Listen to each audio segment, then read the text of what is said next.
Hey, church family. I wonder, how many of you are familiar with the name Warren Buffett? Warren Buffett. If you are, then you probably know that he's also known as the Oracle of Omaha.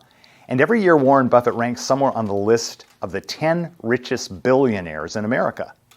But what may set Warren Buffett apart from many of the others on that list is that he does not live like your typical billionaire.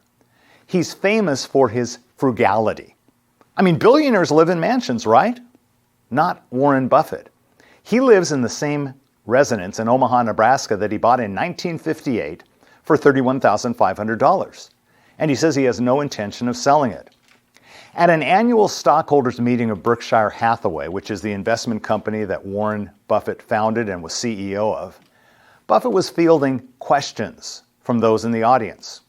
A teenager from California asked the billionaire what advice he'd give to a young person on how to be successful. What advice would he share from his 91 years of living? Would it be to put all your spare money into cryptocurrency? Would it be a retirement strategy?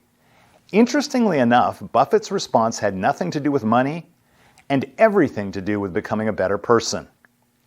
The answer to that young person's question about what advice he'd give a young person on how to be successful was contained in 2 sentences. Buffett said, "It's better to hang out with people better than you. Pick out associates whose behavior is better than yours, and you'll drift in that direction."